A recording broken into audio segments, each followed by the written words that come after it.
আপনারা কি বলতে পারেন যে আবিসিনিয়াতে নবুয়তি কত সালে সাহাবারা হিজরতে গিয়েছিল? বলতে পারবেন কেউ? হ্যাঁ, নবুয়তি কত সালে? পঞ্চম সালে। হ্যাঁ, নবুয়তি পঞ্চম বছর ওনারা আবিসিনিয়াতে, বর্তমানে যেটা ইথিওপিয়া বা ইরিত্রিয়া, সেখানে সাহাবারা হিজরতে গিয়েছিলেন। এবং আবিসিনিয়াতে এই যে হিজরতে গেল, তারা সবাই মিলে ফিরে এসেছিল মদিনায় কবে? এটা কি কেউ জানেন? যদি কেউ জানেন হাত তুলে আওয়াজ করে একটু বলতে হবে। একটু ইন্টারেক্টিভ সেশন হোক দেখি। আবিসিনিয়ায় যারা হিজরতে গিয়েছিলেন সব শেষে দল বল সহ সবাই পার্মানেন্টলি মদিনায় শিফট করেছেন কবে? জি, আল্লাহু আকবার, মাশাআল্লাহ মাশাআল্লাহ। বসুন। খায়বার বিজয়ের দিন এসেছিলেন। আবিসিনিয়াতে যারা হিজরতে গিয়েছিলেন তারা মদিনায় ব্যাগ এন্ড ব্যাগেজ সব কিছু নিয়ে খায়বার বিজয়ের সময়, মানে সপ্তম হিজরিতে এসেছিলেন। তো রাসূল সাল্লাল্লাহু আলাইহি ওয়াসাল্লাম যখন মক্কা থেকে মদিনায় হিজরত করলেন, সব সাহাবারা মদিনায় চলে আসছেন। মদিনায় এখন একটা ইসলামিক সোসাইটি, ইসলামিক স্টেট। বদরের যুদ্ধে মুসলমানদের বিজয়, খন্দকে বিজয়, খন্দক তো পঞ্চমে। তারপরে ওনারা কেন আসে না বলেন তো? আসেনি। সপ্তম হিজরিতে এসেছেন।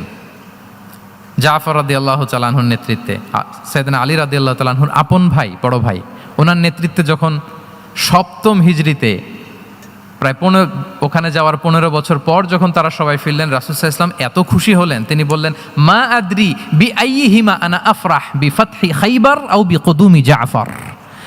আমি কোনটাতে বেশি খুশি আজকে আমি জানি না, খায়বার বিজয়ে বেশি খুশি না আমার ভাই জাফরকে পেয়ে বেশি খুশি। আল্লাহু আকবার, এত খুশি হয়েছিলেন। তো এখন এমনি তো মনে প্রশ্ন জাগে যে রাসূল সাল্লাল্লাহু আলাইহি ওয়াসাল্লাম যখন মদিনায় চলে আসলেন, কোরআনের আয়াতগুলো নাজিল হয়, সালাত ফরজ হলো, জাকাত আসলো, সব হলো, একটার পর একটা হচ্ছে, ইসলামিক স্টেট, তো ওনারাই কেন আবিসিনিয়াতে পড়ে আছেন? প্রশ্ন জাগে না?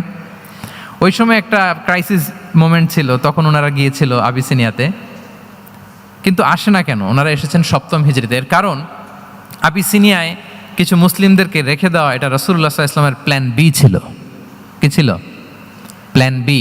রাসূল সাল্লাল্লাহু আলাইহি ওয়াসাল্লাম অপেক্ষা করছিলেন যে মদিনাকে প্রথমে ইন্টারনাল যত থ্রেট আছে এগুলো থেকে মুক্ত করতে হবে, এরপরে মদিনাকে যত এক্সটার্নাল থ্রেট আছে এগুলো থেকে মুক্ত করতে হবে। সব যখন মুক্ত করে উনি দেখলেন যে না, মদিনা সেফ জোন, এখন আর আলাদা একটা বেইজ, একটা এক্সট্রা সেফ জোন বা এডিশনাল বেইজ আমার কোথাও দরকার নাই, তখনই তিনি লোক পাঠালেন যে যাও, জাফরের নেতৃত্বে আবিসিনিয়ায় যারা হিজরত করেছে তারা সবাই মদিনায় চলে আসো।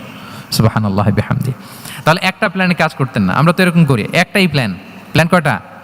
এটা যদি ওয়ার্ক না করে শেষ, আমু নাই, সালাও নাই। কিন্তু রাসূলুল্লাহ সাল্লাল্লাহু আলাইহি ওয়া আলিহি ওয়াসাল্লামের প্ল্যান এ ছিল, প্ল্যান বি ছিল, প্ল্যান সি ছিল। প্ল্যান এ ওয়ার্ক না করলে প্ল্যান বিতে যেতেন, বি ওয়ার্ক না করলে সিতে যেতেন, এইভাবে তিনি কাজ করতেন।